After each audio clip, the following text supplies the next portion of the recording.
Aujourd'hui, beaucoup de chefs d'État africains se cachent derrière une soi-disant démocratie, fabriquée à l'africaine, essayant de copier peut-être leur maître impérialiste. Mais aujourd'hui, la démocratie montre ses limites. Elle s'est développée, elle atteint son apogée. Aujourd'hui, elle est en déclin. Ça, il faut le reconnaître. Il faut que nous arrivions à fabriquer notre modèle. Et notre modèle, c'est africain. Et tel qu'ils le disent, si la signification du mot démocratie est telle qu'ils le disent, c'est que c'est né en Afrique.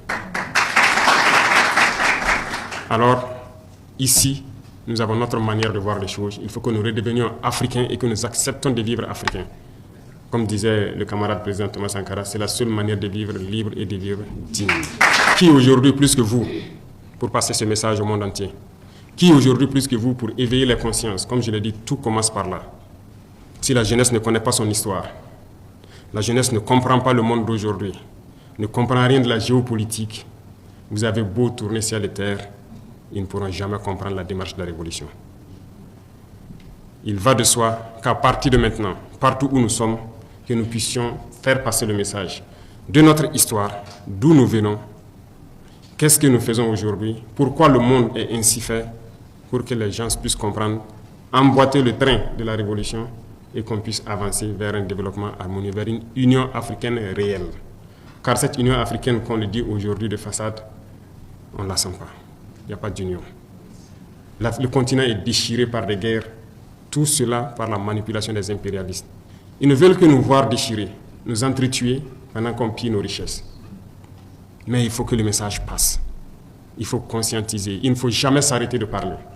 Certains diront que beaucoup d'entre vous peut-être parlent beaucoup. Moi, j'ai été longtemps accusé de ça, mais il faut toujours parler. J'ai rencontré une fois le président vénézuélien.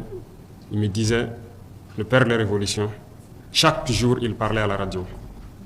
Et lui-même, qui était son fidèle, se demandait, mais pourquoi tous les jours il parle? Et Chavez l'a dit, il faut toujours parler pour que les gens comprennent le message et que le message de l'impérialisme ne puisse pas passer. Aujourd'hui, plus que jamais, lui l'a compris et il était venu juste pour m'encourager de continuer à parler. Pendant que sur le continent, nos frères peut-être qui n'ont encore rien compris, nous disent qu'on parle trop. Et souvent, ce sont ces soi-disant intellectuels qui n'ont peut-être pas compris, qui ont été totalement formatés par le système occidental, par le système impérialiste, qui trouvent qu'on parle trop, parce qu'ils ne peuvent pas comprendre et percevoir le message qu'on passe. Malheureusement, c'est leur faiblesse aussi, mais nous devons continuer à parler. Nos jeunes doivent se réveiller.